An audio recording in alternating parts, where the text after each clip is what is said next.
And we go for question number 15.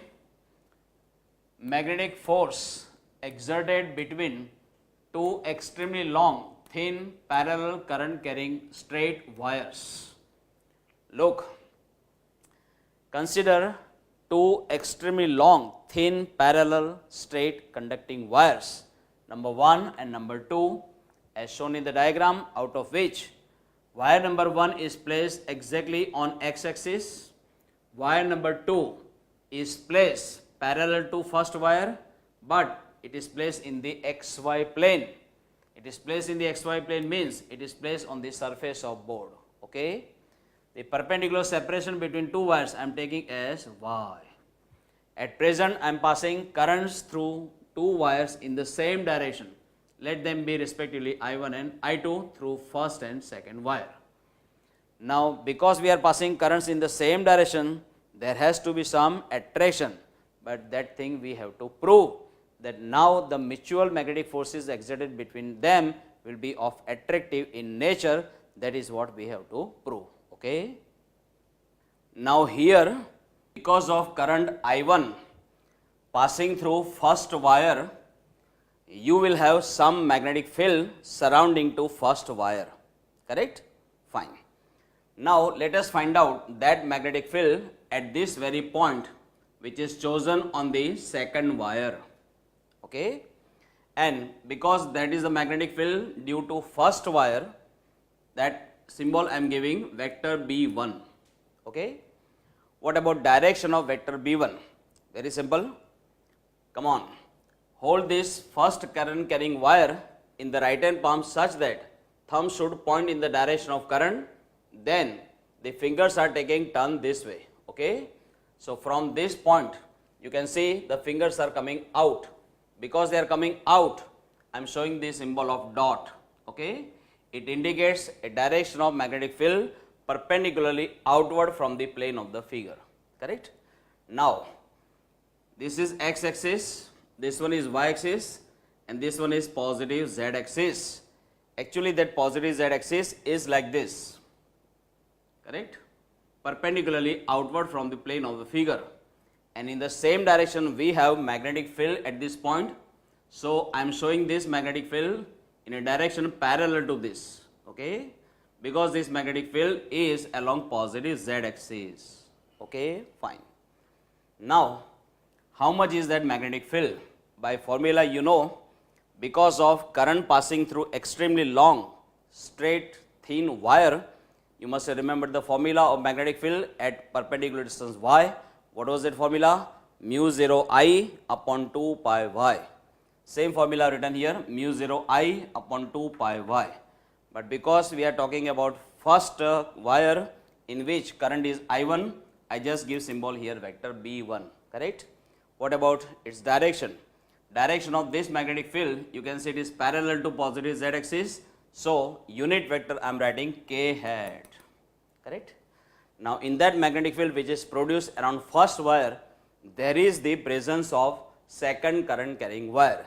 So, naturally, it will be exerted upon by some magnetic force. And because that magnetic force is exerted on the second wire, we just show it by symbol vector F2. And then, how will you find out that magnetic force? Using Amperes Law. What was that Amperes Law? Come on, vector F equals to I into vector L cross vector B. Same formula written here. Because you want magnetic force on the second wire, I should write here current passing through second wire, that is I2. And then I should write the length of second wire on which the magnetic force is exerted. Let it be L. And now, here magnetic field you are supposed to write for the rest of the wire. And here we are finding magnetic force on second wire, that is exerted by magnetic field of first wire. So, I am putting symbol vector B1. Correct? Fine. Now, this I2 as it is, you don't know, vector equals to magnitude multiplied by unit vector. Correct. So, here this vector can be written this way, magnitude multiplied by unit vector. Direction of this length vector is in the direction of current. Direction of current passing through second wire, at present it is along positive x-axis. That is why unit vector is I hat. Correct? Cross. What about vector B1? It is mu 0 I1 upon 2 pi y k hat. mu 0 I1 upon 2 pi y k hat, correct? Now, mu 0 I1 I2 L upon 2 pi y, this part I am just separating. And what about vector product? I hat cross k hat. I hat cross k hat is nothing but minus j hat, correct? So what does it mean? Direction of vector F2 is along minus j hat, means along negative y axis, because minus j hat is the unit vector along negative y axis. And right now positive y axis is vertically upwards, so negative y axis means vertically downwards. That is why the direction of vector F2 I have shown vertically downwards, that is towards first wire, So if this is first wire, this one is second wire. At present, magnetic force exerted on second wire is towards first wire. So second wire will move towards first wire, means there is some attraction between them. Okay. And now similarly, let us find out magnetic force exerted on first wire. How will you find out? I am showing you. See, here you are passing current through second wire also, and that is why you will have some magnetic field surrounding to second wire, correct? Now select a point on the first wire, let it be here. Now because you are finding magnetic field due to second wire, I just put symbol vector B2. Let us find out direction of vector B2. Because you are passing current towards right hand side this way, this point is below that wire, then you can hold that second wire in the right hand palm such that thumb should point in the direction of current, and then fingers are taking turn this way, correct? But when they come this way and when they pass through this point which is below the wire, they will be going inside the plane of the figure. Going inside the plane of the figure, that's why I am putting symbol of cross, correct? And what about its formula? You don't know, vector equals to magnitude multiplied by unit vector. Come on, magnitude like this, instead of I1 you may write I2, that's all, correct? Still the perpendicular distance of this selected point is y only, so I am putting y only. Instead of I1 you simply write I2, but because its direction is perpendicularly inside the plane of the figure, means it is opposite to perpendicularly outward, opposite to positive z axis, then it is along negative z axis, and because it is along negative z axis, I must write unit vector minus k hat, correct? Positive z axis is coming outward, coming out of the plane of the figure perpendicularly, then negative z axis means going inside the plane of the figure perpendicularly, correct? So because this direction is along negative z axis, I am just putting unit vector minus k hat, okay? Come on, magnetic force exerted on this first current carrying wire, let it be vector F1. How will you find it? Using Amperes law. Come on, same law I have written here, and because you want magnetic force on first wire, I am putting symbol vector F1. Then here you must write current passing through first wire, let it be I1, and here you must write that length of first wire on which magnetic force is exerted, let it be vector L cross. Remember, this magnetic force is exerted on first wire, it is due to magnetic field of second wire, that's why I am putting symbol vector B2, correct? Come on, I1 as it is. What about vector L? Vector equals to magnitude multiplied by unit vector, so L into I hat, because current through first wire is along positive x axis, so unit vector is I hat. Cross as it is. What about vector B2? Vector B2 is mu 0 I2 upon 2 pi y into minus k hat. Same formula written here, mu 0 I2 upon 2 pi y into minus k hat, correct? And now it is mu 0 I1 I2 L upon 2 pi y into I hat cross minus k hat. I hat cross k hat is minus j hat, but here it is I hat cross minus k hat, so it will be minus of minus j hat, and then it will be plus j hat. Plus j hat means along positive y axis, and because magnetic force exerted on first wire is along positive y axis, right now it is vertically upwards, then I am putting this symbol vector F1 for this vertically upward arrow, okay, fine. So because magnetic force is exerted on the first wire in vertically upward direction, that is towards the second wire, So remember, if this is first wire, this one is second wire, then what we have proved, then magnetic force exerted on first wire is towards second wire, and magnetic force exerted on second wire is towards first wire. In short, they will approach each other, that is the distance between them will decrease, and that is because of again attraction between them, correct. So these forces, I mean directions of these forces are such that they move towards each other, and that is because of attraction between them, okay.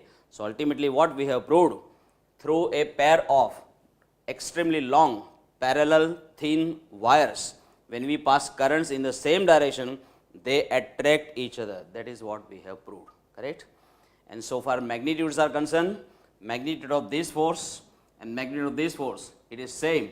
It is mu 0 I1 I2 L upon 2 pi y, mu 0 I1 I2 L upon 2 pi y. So these two forces have got same magnitude but opposite direction. So you can say they are opposite forces. Vector F1 equals to minus of vector F2. When vector F1 is equal to minus of vector F2, it proves that Newton's third law is obeyed here. Newton's third law is obeyed here, correct.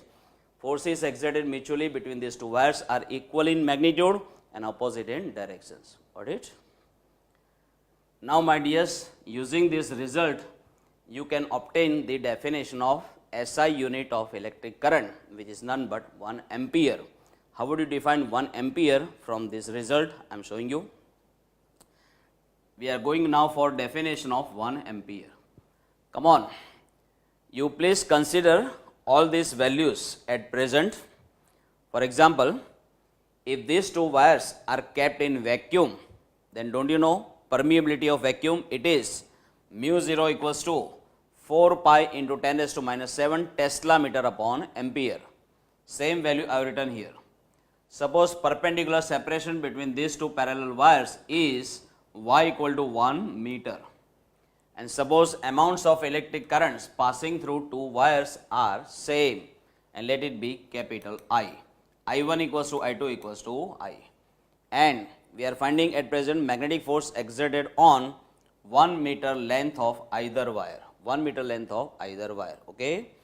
And suppose the magnitude of that magnetic force is 2 into 10 raised to minus 7 Newton, correct. If it is so, then you just put all these values in this result, okay. Come on, take magnitude of this force or this force, both the magnitudes are equal, let it be F, okay. When you take magnitude here, you know magnitude of unit vector is 1, so left is mu 0 I1 I2 L upon 2 pi y, mu 0 I1 I2 L upon 2 pi y, correct. Put up all these values, come on. F we have assumed to be 2 into 10 raised to minus 7 Newton, 2 into 10 raised to minus 7 Newton, mu 0 4 pi into 10 raised to minus 7 Tesla meter upon ampere. I1 equals to I2 equals to I, put it here, I1 equals to I2 equals to I, so it is now I into I, that is I square. This L is 1 meter, L is 1 meter upon 2 pi as it is. Y is the perpendicular separation between these two parallel wires. Right now we have taken to be 1 meter, so Y is 1 meter. Now simplify, come on, these two will go here, 2 2s are 4, this 4 and this 4 will cancel, pi will cancel, 10 raised to minus 7 getting cancel, ultimately you will get I square equal to 1. When I square is 1, take square root on both the sides, then I will be 1 ampere, correct. So amount of current passing through each of these two wires is said to be 1 ampere provided all these conditions are satisfied, okay. Based upon this, now you can define what is called 1 ampere, that is SI unit of electric current. Just to give the definition exactly in the proper argument, in the proper order, you please follow the reverse order. You please follow the reverse order. Go this way, okay? Then the definition would become very easy for you. If 2 into 10 raised to minus 7 Newton magnetic force is exerted per 1 meter length between two extremely long, thin, parallel, straight conducting wires carrying equal amounts of electric current separated by 1 meter perpendicular distance and kept in vacuum, then amount of current passing through each wire is said to be 1 ampere. I repeat, if 2 into 10 raised to minus 7 Newton magnetic force is exerted per 1 meter length between two extremely long, thin, parallel, straight conducting wires carrying equal amounts of electric current separated by 1 meter perpendicular distance and kept in vacuum, then the amount of current passing through each wire is said to be 1 ampere. Correct? Last time. If 2 into 10 raised to minus 7 Newton magnetic force is exerted per 1 meter length between two extremely long, thin, parallel, straight conducting wires carrying equal amounts of electric current separated by 1 meter perpendicular distance and kept in vacuum, then amount of current passing through each wire is said to be 1 ampere. Correct? Fine. My dears, here let us go for some extra discussion. In the school examination, they may ask, prove that in this pair of wires, prove that when we pass currents in opposite directions, they will repel each other. That is what they may ask. Okay? Now just do one thing. You just reverse the direction of either current. You reverse the direction of either current. Then what will happen? They should repel each other. That is what we have to prove. Let the current passing through first wire be as it is. Okay? So I1 as it is. I1 as it is. And what about I2? The direction of I2, I just make it reverse this way. Correct? Fine. Then what the change you will make? When I2 direction is reverse, then direction of vector B2 also will get reverse. Correct? Instead of perpendicular inside, it will be perpendicularly outside. And if it is perpendicularly outside, then here it should be plus k hat. Plus k hat. And if it is plus k hat here, then I hat cross k hat will be minus j hat. So I hat cross k hat will be minus j hat. So direction of vector F1 will be along negative y-axis. So magnetic force exerted on first wire will be along negative y-axis this way. That is away from second wire. Away from second wire. Correct? And because the direction of this force is getting reversed now and it is away from second wire, then first wire will move away from second wire. And why it is moving away? Because of repulsion. Okay? Now similarly, what about magnetic force exerted on second wire in that case? Remember, now the direction of current passing through second wire is reversed this way. While finding vector F2, because this current is now getting reversed, correct, along negative x-axis, then here you must write minus I hat. Minus I hat, correct? And then when you write here minus I hat, here you will get plus j hat.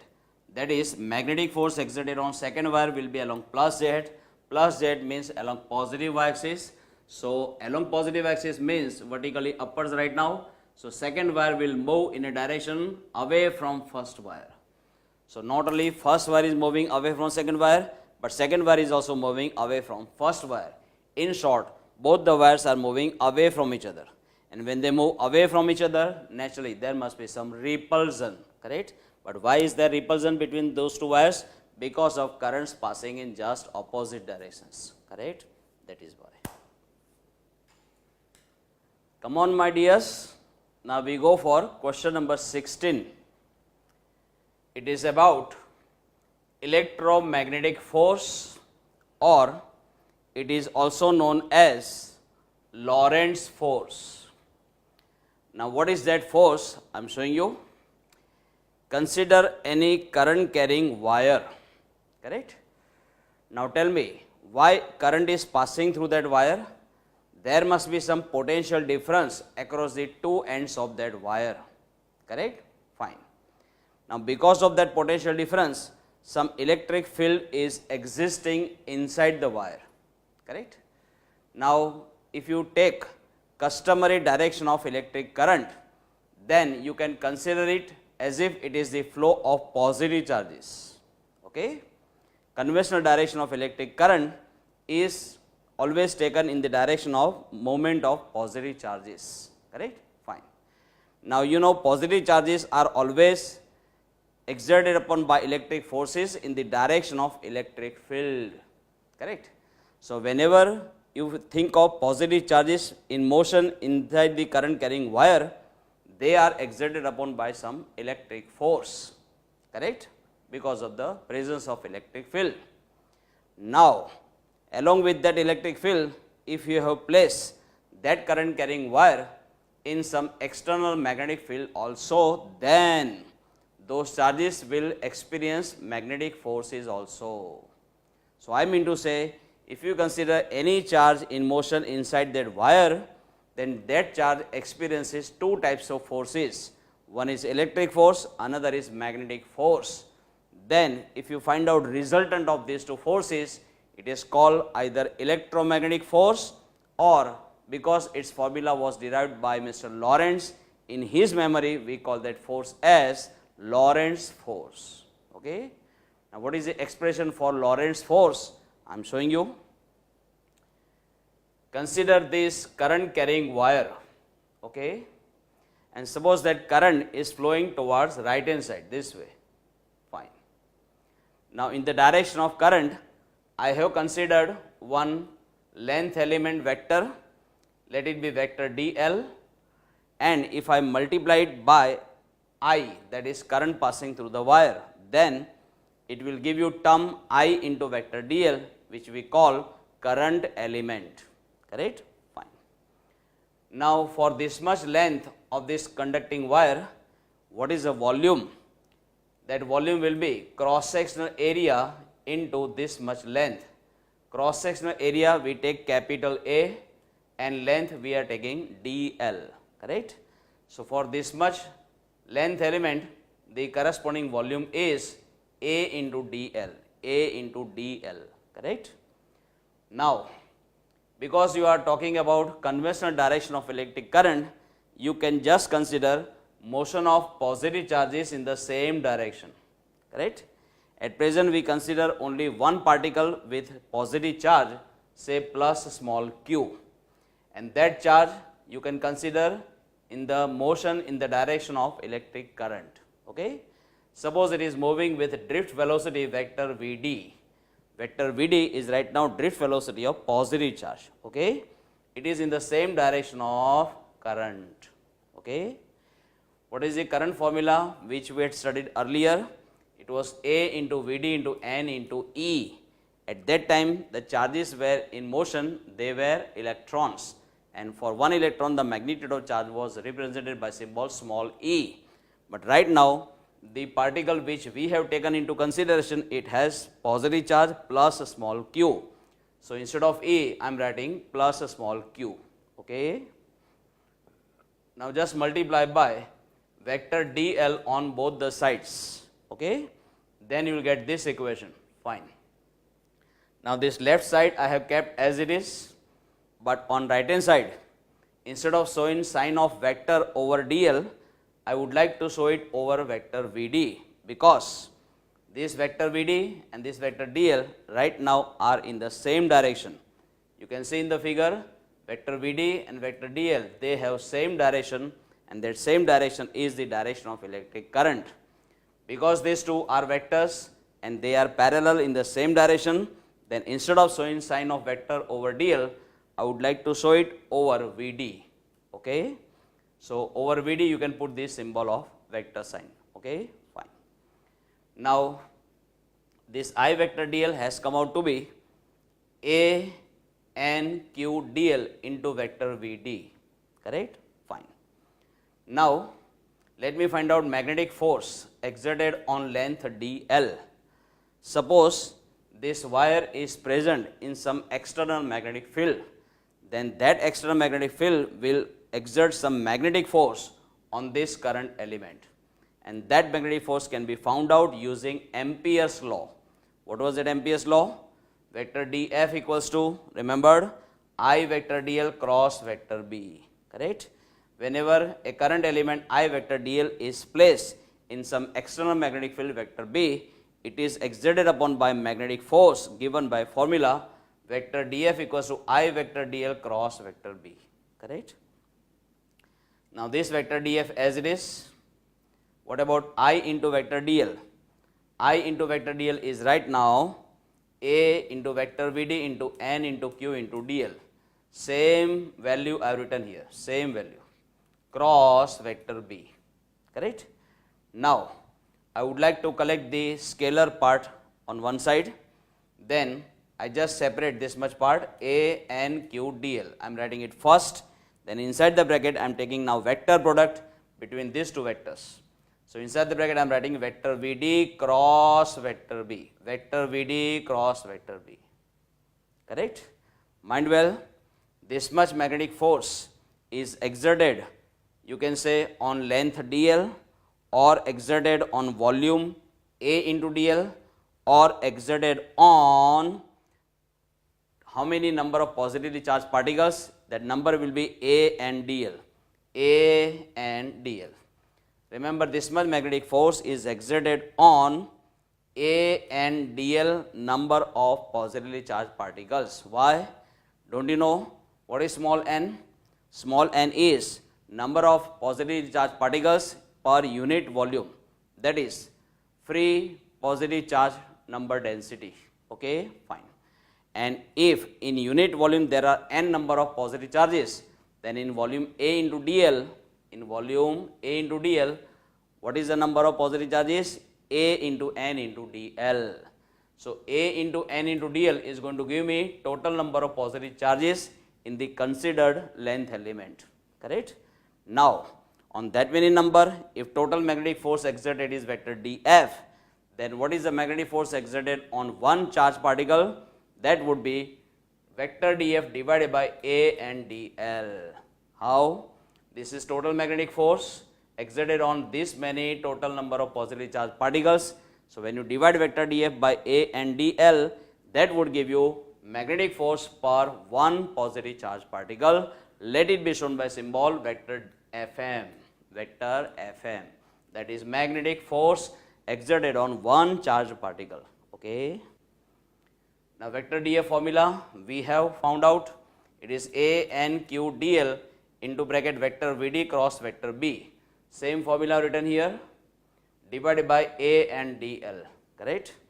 Now, from the numerator and denominator, what part will be getting cancelled? A and dl, A and dl getting cancelled. What is left out? It is small q into bracket vector Vd cross vector B, correct? Remember this formula, you will require this formula to be utilized many times in the numericals also. So, please remember this formula. Whenever a positive charge small q moves with velocity say vector Vd in some external magnetic field vector B, then it is exerted upon by magnetic force given by this formula vector Fm equals to q into vector Vd cross vector B, correct? Now, tell me, here if current is flowing in this direction, this end must be positive, this end must be negative. So, from positive to negative end, inside the wire there is some electric field also, and that electric field will exert electric force on this positive charge, correct? And what is the electric force formula? Very simple, it is charge into electric field, charge into electric field, and that electric force I just show it by symbol vector Fe, E for electric, simple. Now, tell me, if you are talking about this particular charge particle, right now it is exerted upon by two forces, one is electric force, another is magnetic force. Then to find out resultant force, you are supposed to make its vector addition, correct? So, I just take vector addition vector Fe plus vector Fm, and thereby you will get common resultant force. Let it be shown by symbol vector F, okay? Now, vector Fe formula is q into vector E plus vector Fm formula is q into vector Vd cross vector B, q into vector Vd cross vector B, correct? Now, this small q I can take common. Inside the big bracket you can write vector E plus inside the small bracket now vector Vd cross vector B, okay? Just take care while showing these brackets, okay? You must show this small bracket, you must show it, okay? Write it this way only. Now, tell me what is this? It is the resultant of electric and magnetic forces exerted upon that charged particle, and that resultant force is known as electromagnetic force, electromagnetic force.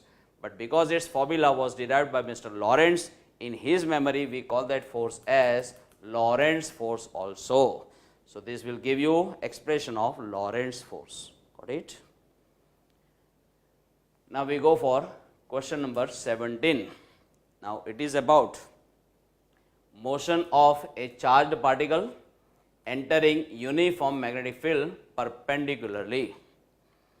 My dears, at present we will consider a positively charged particle, say having charge small q, which is a positive charge. Okay?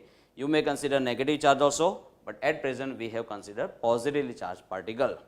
Now, what does it do? It moves in this direction with a speed, suppose v. Okay?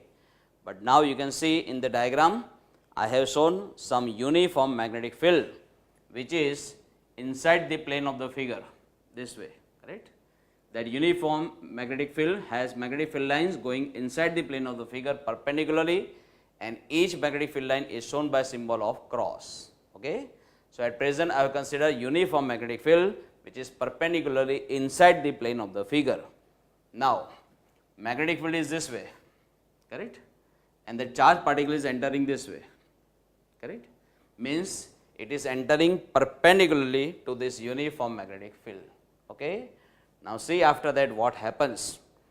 We find that charged particle now starts following circular trajectory. Circular trajectory. Why circular trajectory? I am showing you. When it comes here, it is entering this uniform magnetic field. Okay? This is the boundary of that magnetic field from which this charged particle enters that magnetic field.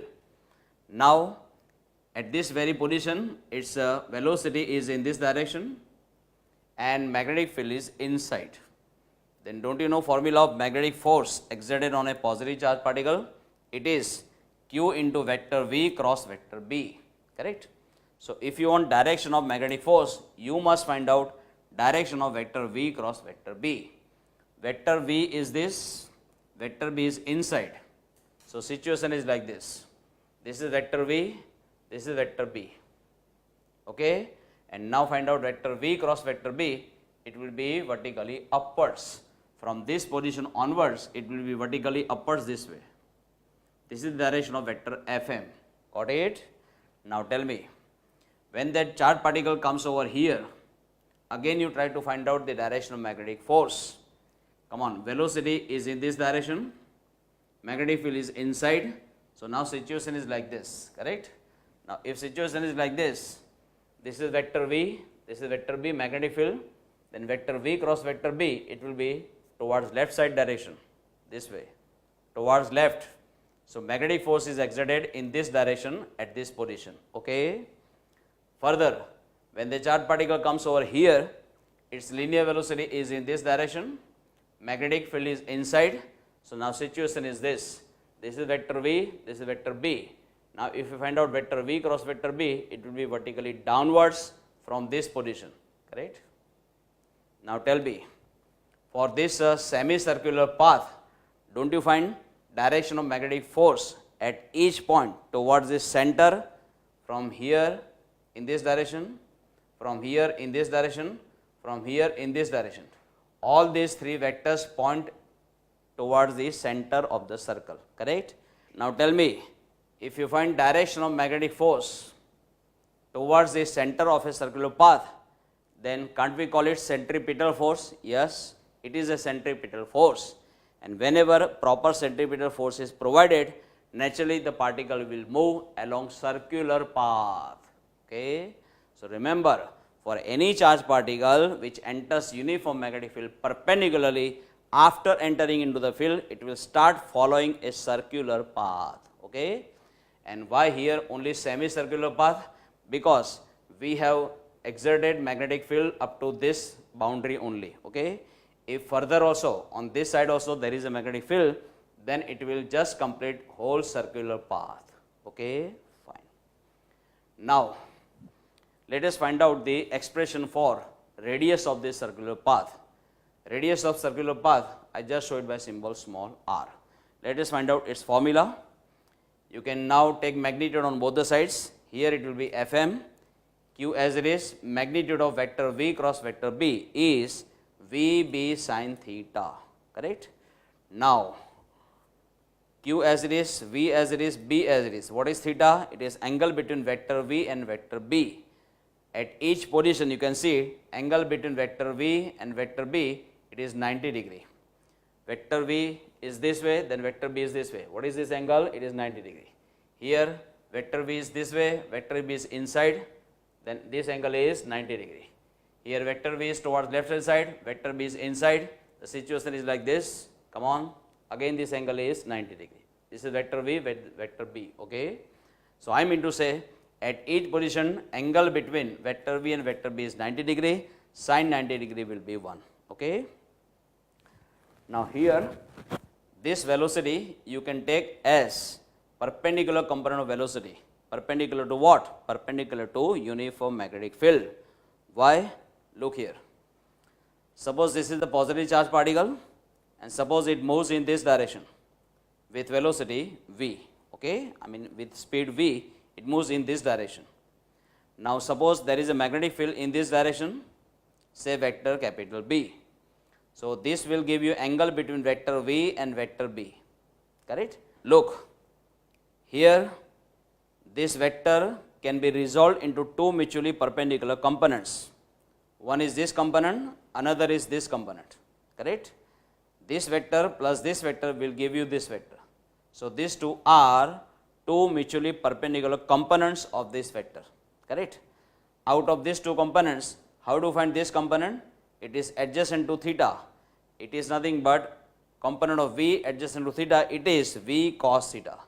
We show it by symbol V parallel because its direction is very much parallel to direction of magnetic field. What about this component? It is the component of V opposite to theta. It is V sin theta. Correct?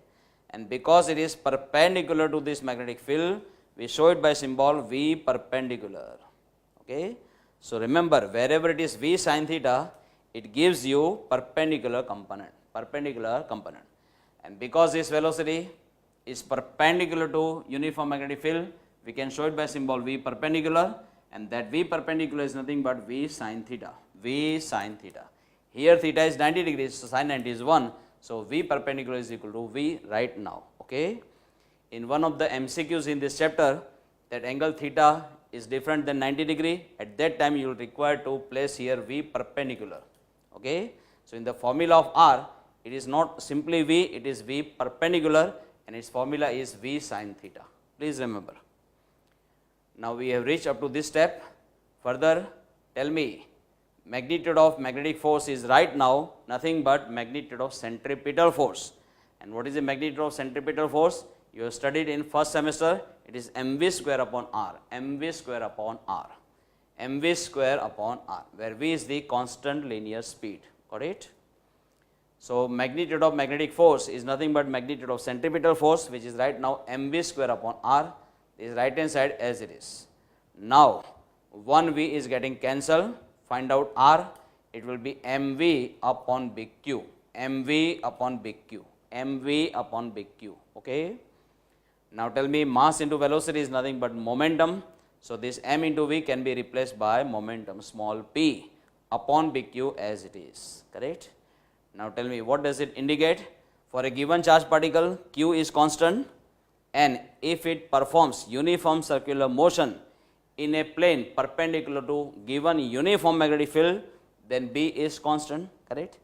Then when these two are constants, you can always write R proportional to P. R proportional to P. That is, if you can somehow increase the momentum, you can increase the radius of circular path. And as the radius of circular path is increased, the circular path will become bigger and bigger. Okay, fine. Now what is the benefit achieved by increasing the radius of circular path? I am showing you. Don't you know this formula of kinetic energy? Come on, kinetic energy formula is P square upon 2m. That everybody knows. Okay. Now what is P square? You can find it from here. Find out P first of all. Find out P, take this up. So P will be B into Q into R. P equals to B Q R. Find out P square, it will be B square Q square R square. So P square is B square, Q square, R square, correct? Now tell me, for a given charge particle, Q is constant, mass is constant, magnetic field applied is constant, then as you go on increasing the momentum here, then radius of circular path will go on increasing, and when radius of circular path will go on increasing, finally kinetic energy will also increase, okay? So that is how you can accelerate that charge particle, and you can correspondingly increase its kinetic energy also gradually more and more, okay? Fine. Now, let us find out expression of time taken by this charge particle to complete one revolution, that is periodic time of revolution, how many number of revolutions are finished in unit time, that is frequency of revolution, and correspondingly angular frequency. So we are looking for three expressions, periodic time, frequency, and angular frequency. Let us obtain. Now instead of V, I can write R omega.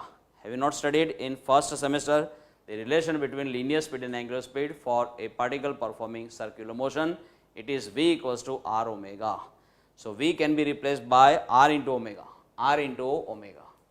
But here instead of omega, I have given specific symbol. It is omega C, where C you must write below omega, okay? And it is called cyclotron angular frequency, cyclotron angular frequency, okay? You may show it by symbol omega also, no problem, but we just go according to textbook, in which they have shown this omega by symbol omega C, got it? Now this R and this R will cancel. Find out omega C, it will be big Q upon M, big Q upon M, correct? But what is angular frequency? It is frequency multiplied by 2 pi radian, frequency multiplied by 2 pi radian. But instead of F, I just put FC, that is cyclotron frequency, cyclotron frequency. Find out FC from here, transfer this 2 pi in the denominator. So it is now big Q upon 2 pi M, big Q upon 2 pi M, correct? And don't you know, periodic time is nothing but reciprocal of frequency. So it is 1 upon Fc, which is Tc.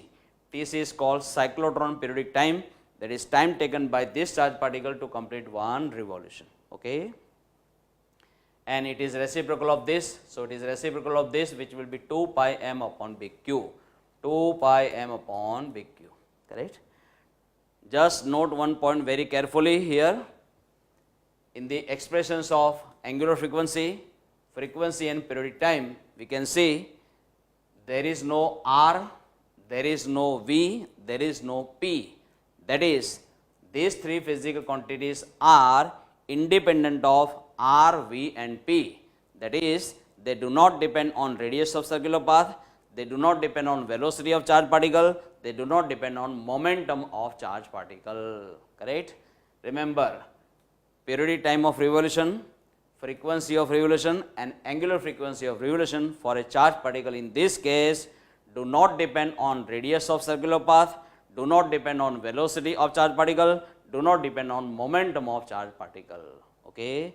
So you may increase momentum, velocity, radius of circular path, but these quantities will remain constant, okay? Based upon same principle, there were two scientists, Mr. Lorentz and Mr. Livingston. They had designed one very good particle accelerator, and the name of that accelerator was Synchrotron, okay? They had designed this machine in the year 1934, okay? So now let us go for that machine which is called Synchrotron. What is it? I am showing you.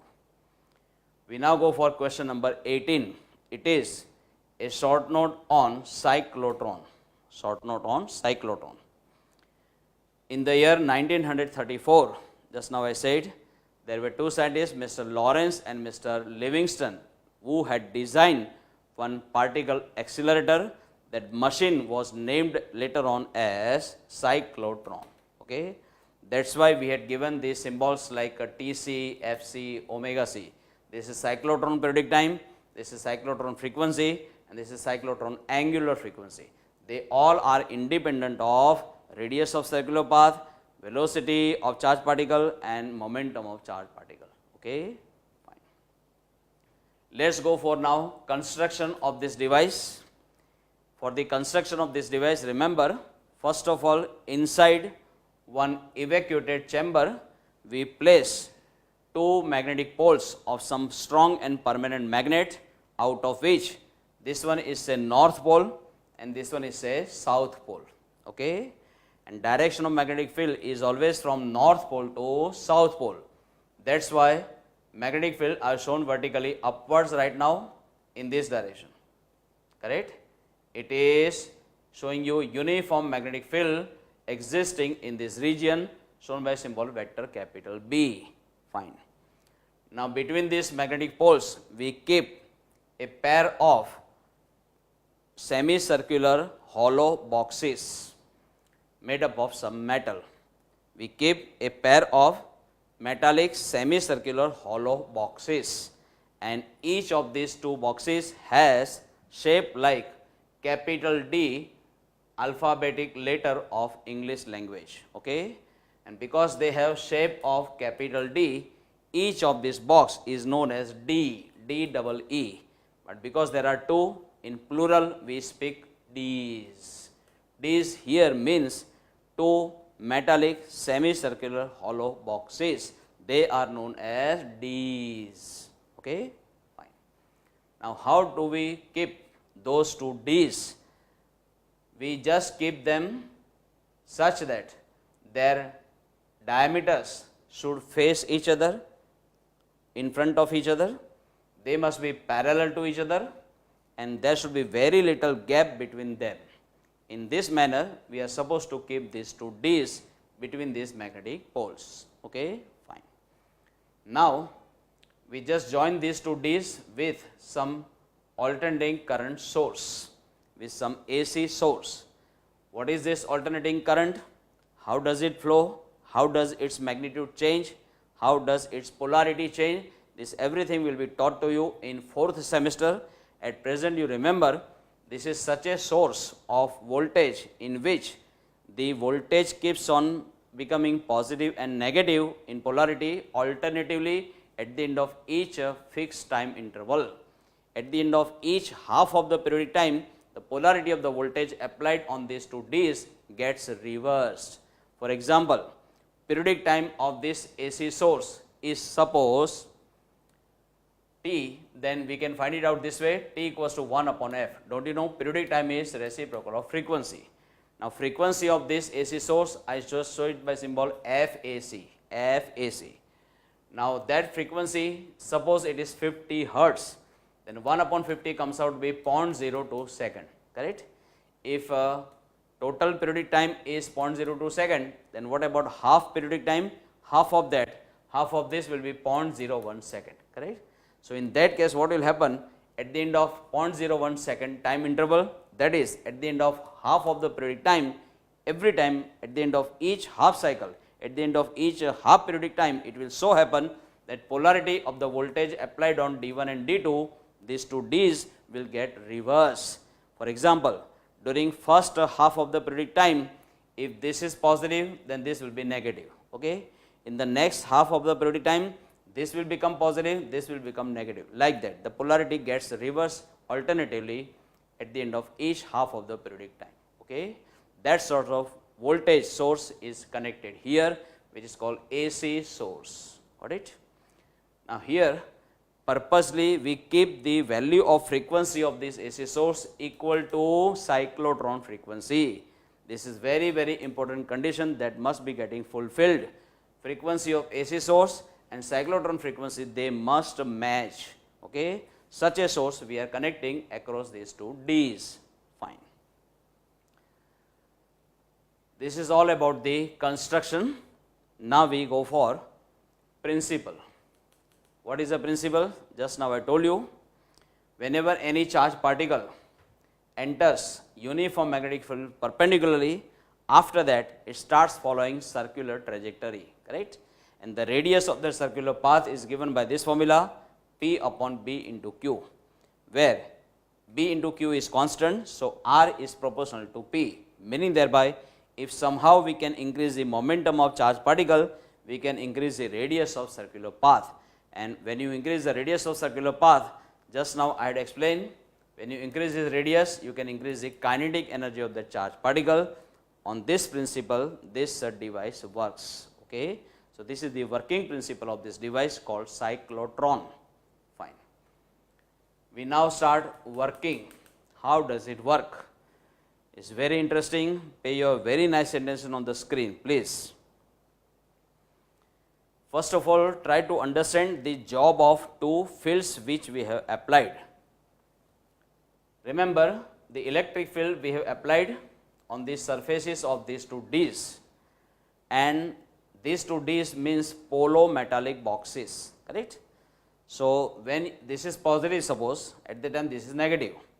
So, potential on the surface of D1 will be entirely positive at the time, and here potential will be negative. I mean to say these two are charged cells, you can say, charged cells, charged semicircular boxes, correct? Then inside the charged cell, inside the charged hollow boxes, there is no electric field. In first chapter you were taught that when you make metallic surface charged up, there is no electric field inside the box, okay? So, inside is the D1 and inside this D2, there is no electric field, okay? Now, electric field is existing only in the gap between the Ds. When this is positive, at that time this is negative, okay? So, electric field is existing from positively charged surface to the negative charged surface in this case. In the gap, it is existing in this direction, got it? In the next half cycle, this will become positive and this will become negative. Then electric field direction gets reversed, okay? Now, in the presence of electric field, if there is some electric charge, then it will be definitely accelerated, okay? For a positive charge, it will be accelerated in the direction of electric field. So, job of electric field is to do work on the electric charge, and by doing that work, it is supplying on the contrary some kinetic energy to the charged particle, okay? So, that is what I have written here. Electric field does only work, but it does not deflect the charged particle. No deflection is produced by electric field. What is the job of magnetic field? I am showing you. Whenever any charged particle enters the uniform magnetic field perpendicularly, after that it starts following circular trajectory with constant speed. When speed is constant, naturally kinetic energy will remain constant. So, kinetic energy of the charged particle moving in a magnetic field neither increases nor decreases, it remains constant. Meaning thereby, whenever charged particle moves in a magnetic field, neither work is done by the charged particle nor work is done on the charged particle. So, remember, for a motion of charged particle inside the magnetic field, no work is done by magnetic field. No work is done by magnetic field. Then what is the job of magnetic field here? Just to produce deflection of charged particle along circular path. It does the job of only deflecting the particle, that's all. It does not do any work on the charged particle, okay? The same thing I have written here. Look, magnetic field produces only deflection, no work is done by the magnetic field. Please remember, okay? Fine. Now, let us begin the working of this device. From the central position, we just release a charged particle having charge say plus small q, okay? At time t equal to 0, we release that charged particle. Exactly at the same moment, suppose the diameter of D2 is at negative potential, suppose diameter of D2 is at negative potential. Now, tell me, this edge of D2 is at negative potential and charged particle is released from this position. Naturally, it has positive charge, so it will be attracted towards this negative potential, correct? So, it is accelerated this way, fine. And as it is accelerated this way, it goes inside the D, fine. But it is acquiring velocity in this direction. But where is the direction of magnetic field? Magnetic field is vertically upwards, okay, fine. Now, magnetic field is upwards and velocity is toward the right hand side in this case. So, this is the situation. This is vector B, vector V, velocity, and this is vector B, okay. This is vector V, this is vector B. Where is the direction of magnetic force exerted on a positive charge particle? It is in the direction of vector V cross vector B, correct. So, find out the direction. This is vector V, this is vector B. Find out vector V cross vector B, it will be coming outside, right, this way. So, what I mean to say, the charged particle which was likely to move in this direction, if it is exerted upon by magnetic force in this direction, then it will take a turn this way, correct? On the semicircular path, it will take the turn. So, magnetic field is constantly deflecting the charged particle, and that is why the charged particle is forced, is compelled to follow this semicircular path. Okay? And by the time it finishes half of the revolution, it is likely to come out of D2, correct? Because of matching of these two frequencies, it will so happen that whenever the half of the periodic time is getting finished, at the end of half of the periodic time, the polarity is getting reversed. So, now diameter of D1 is at negative potential. Now, diameter of D1 is at negative potential, then look, positive charge particle is here and the opposite edge is at negative potential. So, again it will be accelerated towards this negatively charged surface, okay, negatively charged edge of the D. I mean to say, at that time electric field will be in this direction. So, in the same direction this charged particle will be accelerated. Look, now the charged particle is moving this way, but constantly there is a presence of uniform magnetic field vertically upwards. So, this is the direction of velocity, this is the direction of magnetic field, and charge, positive charge particle will be experiencing magnetic force in a direction vector V cross vector B.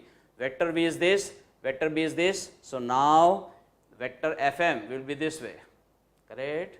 Fine. So, the charge particle wants to move in this direction, but it is constantly exerted upon by magnetic force in this direction.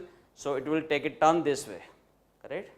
So, that is how it finishes half of the circulation this way, and now it is coming out of D1. By that time half of the revolution is finished. So, half of the periodic time is finished, and at the end of each half periodic time the polarity gets reversed. So, now diameter of D2 is once again at negative potential, correct? So, what I mean to say, at the end of each half periodic time the positive charge particle goes from either D1 to D2 or from D2 to D1. Each time it has to pass through the gap between the D's. Each time work is done on the charged particle by the electric field. So, because work is done constantly on the charged particle, its kinetic energy will go on increasing, and here because of increase in momentum, come on, there will be increase in radius of the circular path. That is why compared to this semicircle is bigger, compared to this semicircle is bigger, compared to this semicircle is bigger, correct? So, constantly the radius of circular path keeps on increasing, that is, it will follow a spiral path, in which radius is continuously increasing. We allow that radius to increase up to maximum limit, that is, when the radius of circular path becomes equal to radius of the D. By that time what we do, we just try to take that particle out of these D's. How? I am showing you. Here we keep some window, some opening, okay. That window is shown by symbol W. Now, when the charged particle is following this circular path, at that time what we do, outside the window but very close to the window, we keep pair of metallic plates which are unlikely charged. In short, we have developed some electric field between those two plates, and if this side has got negative potential, this plate has got negative potential, then this positive charged particle will be attracted towards negatively charged plate, and so it will be deflected towards the negative charged plate. Ultimately, it will be compelled to come out of this window, okay. Whichever charged particles come out of this window have very high kinetic energy, then we take the advantage of it. How? We allow them to be incident on some proper element called target element, and because they are incident with tremendous high kinetic energy, there is a very strong impact, there is a very strong interaction, almost you can say they will undergo head-on collisions. And then after, by studying such nuclear reactions between the incident particle and the nucleus physicists study many properties of nucleus of that element, okay. So, the energy of the particles is utilized for study of nuclear properties, got it? Fine. So, this is how this device works. But here in this working, remember one thing, job of electric field is to supply kinetic energy. Its job is not to deflect the charged particle. And job of magnetic field is just to deflect the charged particle. Its job is not to supply any energy to the particle, correct? Here work is done only by electric field, work is not done by magnetic field. Here deflection is produced by only magnetic field, deflection is not produced by electric field. Got it? Remember. Now, let us see some of the uses of high energetic particles obtained from this cyclotron. First use, for the study of nuclear reactions. For the study of nuclear reactions, correct? And from the study, further we can come to know about many nuclear properties. Okay. Second use, to prepare artificial radioactive elements. To prepare artificial radioactive elements, again there we require high energetic particles, and the source of such particles is nothing but cyclotron. Okay. Use number 3, for the treatment of diseases like cancer. In cancer, you know, we require to remove the tumor, we require to destroy it, and for that purpose we require a beam of energetic particles, and that beam of energetic particles we get from cyclotron. So cyclotron becomes the source of energetic particles. Okay. Then use number 4, for ion implantation in solids. My dears, what is called ion implantation is not explained in the textbook. Let me explain you. See, solids have crystalline structure, but they have got their own ions. Now, if you can inject some foreign ion inside a given solid crystalline structure, then we find that its electrical properties are getting changed. So, if you want to have a given solid to have desired electrical properties, then you can just undergo this process called ion implantation, and thereby you can change their electrical properties as per your requirement, as per your desire. Okay. That process is called ion implantation, that is injecting a foreign ion in a given solid crystalline structure. Okay. Now, this device called cyclotron has got some limitations. The first biggest limitation is this: as the speed of the charged particle goes on increasing, if it is becoming comparable to the velocity of light in vacuum, then Mr. Einstein had proved in his theory of relativity that in that relativistic speed, it so happens that mass of that particle increases considerably, and if that mass increases considerably, then look here, if mass increases considerably, then this cyclotron frequency will decrease, and if cyclotron frequency will decrease, then this condition will not get fulfilled. Earlier these two frequencies were equal, but now with the increase in velocity, mass increases. When mass increases, come on, this cyclotron frequency will decrease. Once this will decrease, this will no longer be equal to this, correct?